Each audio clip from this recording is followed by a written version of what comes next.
Okay team, unfortunately Billy's saturations are falling on the trauma mask, so we're going to proceed to intubation. As you know, he's COVID positive, so we're going to take full precautions to protect ourselves and to intubate him safely. I'm going to run through this checklist and we're going to do it all the planning prior to donning, because so we can hear each other clearly, ask any questions and be clear about the plan. Does that sound okay? Yeah. Okay. Role-wise, would you mind being a clean but fully donned patient helper in the ante-room? Yeah. Iona, would you mind being the within part of the team, and we'll go as a 3. So if you can do the drugs and I'll do the airway, and Laura, if you can be the airway assistant. Yeah. If more help is required, we have someone outside the ante-room who will run and get things for you that you can then bring in if help is required. Alright, so running through the plan. We've done roles, equipment. Laura, can I leave you to check for the normal kit that we require using the checklist? What I'll do is I'll use a direct size 4 blade, just simple MAC to start with. Therefore we will leave the video scope outside. If I require that, we will shout to you and get it.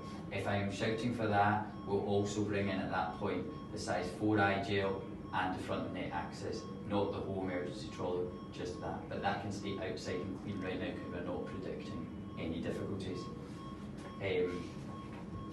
We have already got IV access, but in case we've got 2, in case we lose one, can we take one of them in as well, just to be sure, because we don't want to be coming out and in. And on that note, what else, can anyone think of anything else we might want to do once we've intubated for this patient? So we're repeating swabs or doing bloods today. I think we'll take them in and do them now, so we're not having to go in again. We'll place an NG if we can still manage to stay in with the kit with the PPE on, but obviously whenever we feel we're tired as a team we can come out. I'll try and place the art line and central line, which are already stocked in the room, if I'm feeling okay with my PPE and if things are going quickly.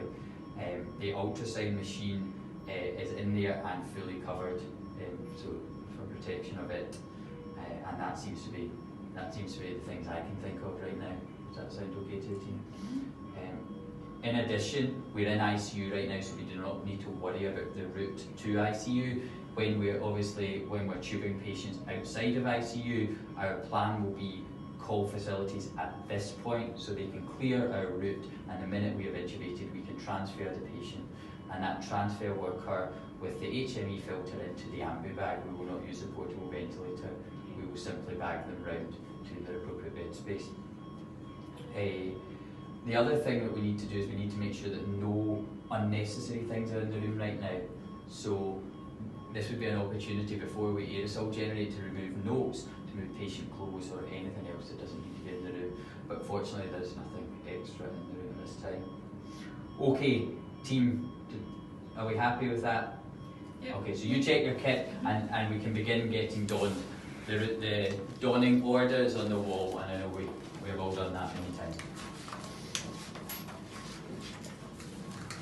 Laura, one more thing I'd like to say is we have an ambu bag in there.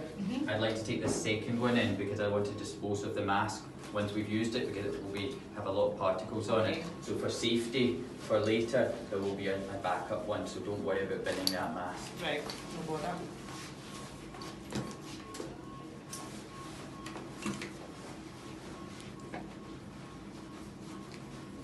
And for the sake of saving resources, we're going to use these gloves, but in real life I'm going to use sterile gloves as my second pair, so that I can get further up the arm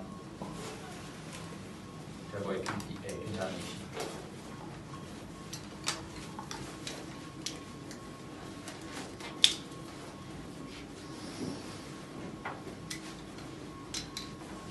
At all times we will want to have spare gowns in case there is an emergency in the room.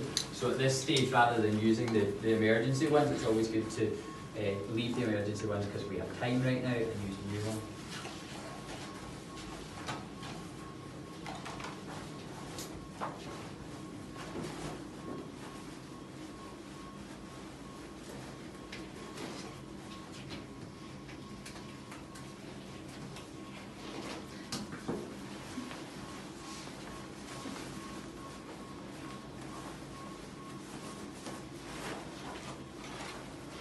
For the sake of simulation, can you use the non-useful masks and pretend they're the ones you're fitted for? So we're going to use the fluid-resistant ones just for the sake of sim. Of course, it would usually be the full aerosol generating procedure protection, as I am demonstrating.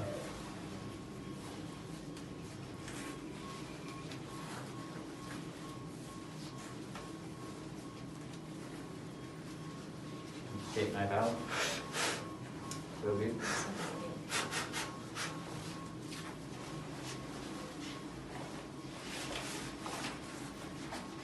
I'm happy that you're competent to choose the drugs you want. Obviously, we're going to go a high dose of paralysis to get them working as quick as possible. But I'm happy that you can take things on and deal with the cardiovascular instability with any emergency drugs you require.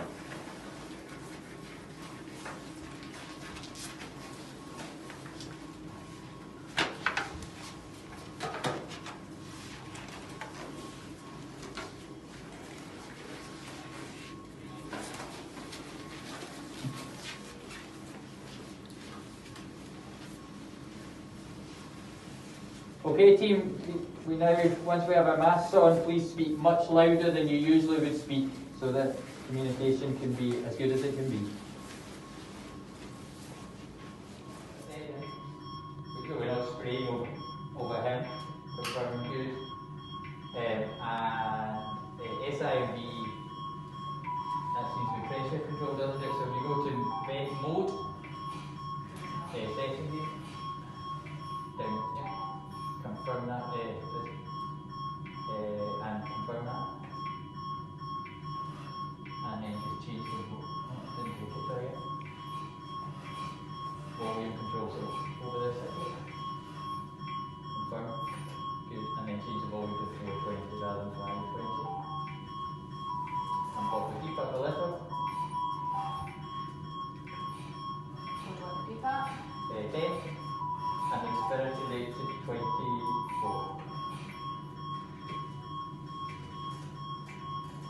Confirm it there, that's fine. You just need to change the IT ratio. That'll do, perfect. Okay, so do you see where it says oxygen suction at the bottom of the menu? If you press that and confirm it, now take your bag off, aiming it away from us all. See here how that's gone blow, blow, stop. So that now allows us to connect straight on to here. On a 1, 2, 3. Right here. Go. Without spraying ourselves. And then we can turn the oxygen suction off. Confirm, and we will begin ventilating. And confirming on any side of and delivering with a peak pressure of 28, which seems safe for now. Thank you. We're on the ventilator, we're sedated, we're oxygenating well. I could now place my NG, my outline, and my central line using sterile stuff on top of my kit. Is there anything anyone else wants to do while we're in the room? Or are we happy to now take a break and leave the stable patient? Good. Laura, could you set the alarm so that they're not alarming unless absolutely necessary for both the ventilator and the monitor, and the rest of us will begin donning. Or doffing even, doffing. Okay, the ante-room is used as a clean area, so we fully doff in here other than the face mask, which stays on and we take off outside. Okay, so we have the instructions on the wall, beginning with outer gloves.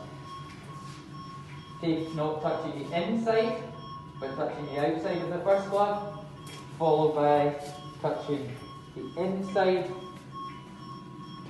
and pulling over on the other side. And alcohol, wait, on the hand. Second, the gown. You must untie and then touch from inside, not touching the front of the gown. And if we can try and roll away and into a ball to keep the contaminated area on the inside.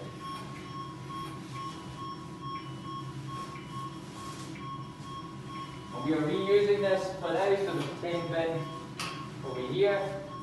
We're reusing only for the sake of Sim, followed by hand gel, wash, wash, wash. Inner gloves, the same as outer gloves, both touching from the inside, over into a ball, then the inside, over into a ball, drop, alcohol wipe, alcohol gel, till your hands are dry. Eye protection next, feel for the back, trying to get the inside. The trick is not letting the visor touch your front, so keeping your body upright, neck out forward, and dropping into the bin. Wash with hand alcohol gel, and we're ready to leave the room.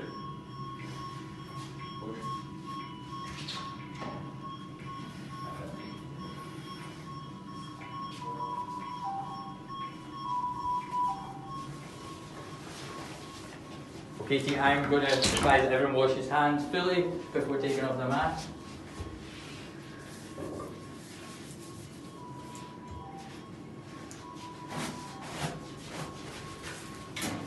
And the mask will come off as so. Again, leaning over the bin, finding the lower strap to loosen towards upper strap. Leaning forward so mask is not contaminating the rest of us, and letting it fall into the bin. And obviously surgical mask would not be used this time. And then repeat hand wash.